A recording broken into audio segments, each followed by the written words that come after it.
tayo sa ano, SE Computer Center. Then, nasira yung laptop na ginagamit ko guys. Itatanong muna namin kung magkano pa ayos dito. Ayan guys. Pasok tayo sa loob. Hindi naman. Ginagamit po yan. Ginagamit. Ng isang araw yata. Kahapon, okay pa siya kahapon. Ayun, hindi ulit. Patitingnan muna at pa-estimate kung magkano magagastos sa pagpapayos.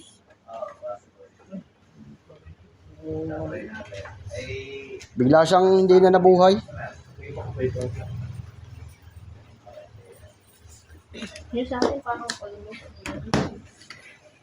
Ito guys, puro gasgas na.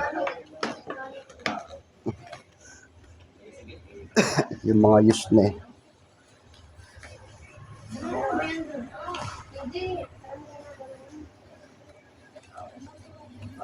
Lahat na. Sa luma at bagong ganito na. Cord. Oo. Lagyan ko na nga lang ng lapis yan. Ewan ko kung ano. Para na ano yung wire niya. Siya nabubuhay. Baka may iba kayong pan.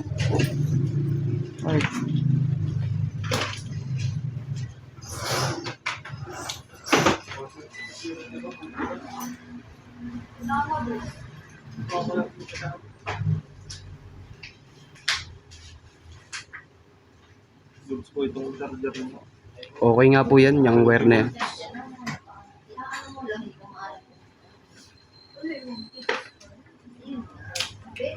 Pagka ganito po yung motherboard ng problem, hindi nagpapakabit. Mga nasa ano po, 3K ang magagastos dito. Pag-aayusin niya. Ano kaya yung pinakang problema niyan, sir? Motherboard. Motherboard? Alin yun dyan?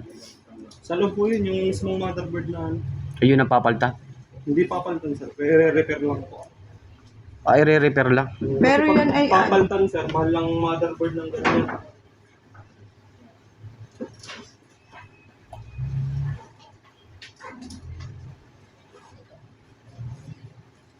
Ano po?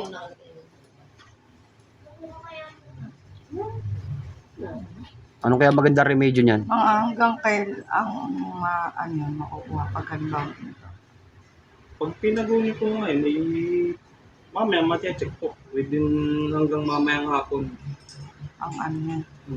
Tapos makukuha din mamaya ako. Oo. Iiwanan na lang natin. Hindi kunin muna natin, balik na lang.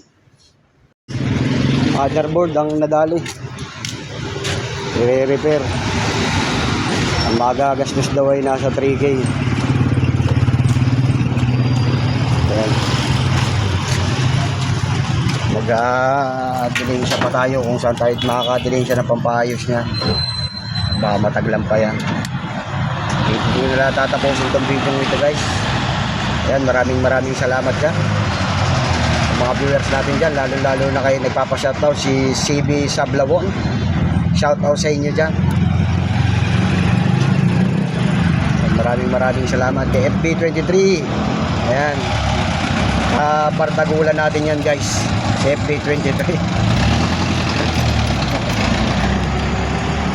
Ayan guys, okay na ha.